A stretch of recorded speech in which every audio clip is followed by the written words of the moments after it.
ده الاس 20 الترا الجديد، بس للاسف ما بيقدمش جديد. للناس اللي مش متابعه، فشركه سامسونج اعلنت عن 4 موبايلات جداد: اس 24، اس 24 بلس، اس 24 الترا. بس احنا في الفيديو ده هنتكلم عن الاس 20 الترا. مبدئيا كده تصميم الموبايل هو نفس التصميم اللي كان موجود في الاس 23 والاس 22 والاس 21. نفس التصميم ده شفناه في سلسله الاس اخر 4 سنين.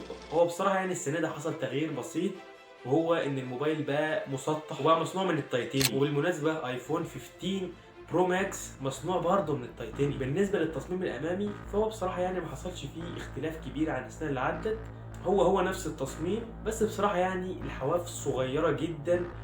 والموبايل عباره عن شاشه الاس 24 الترا بيوصل سطوعها ل 2600 نتس، وده معناه ان السطوع بتاع الموبايل ده عالي جدا جدا. وشاشه الموبايل ده جايه من نوع دايناميك اموليد وجايه بريفريش ريت 120 هرتز. بالنسبه للكاميرات، فكاميرات الموبايل ده تقريبا هي اللي كانت موجوده في الاس 23 اللي نزل السنه اللي عدت. هو بس حصل تطور في حوار الزوم. الموبايل ده بقى يقدر يعمل زوم بشكل افضل. فبصراحه يعني مفيش اي جديد في كاميرا الموبايل على السنه اللي عدت.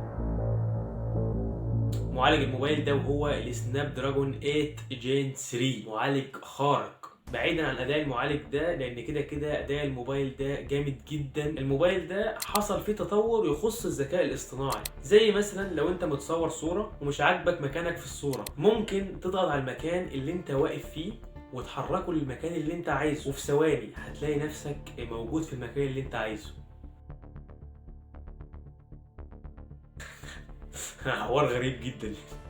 حاجه مثلا تانية، لو انت بتتصفح وعجبك حاجه مثلا، ممكن تعلم عليها والموبايل هيعمل سيرش سريع ويعرفك ايه الحاجه دي. بعيدا عن الكلام ده، يعني بطاريه الموبايل ده 5000 ملي امبير مع شاحن سريع 45 واط. سعر الموبايل ده الرسمي $1400، وتقريبا هيكون سعره الرسمي هنا في مصر من 60 ل 65 ألف جنيه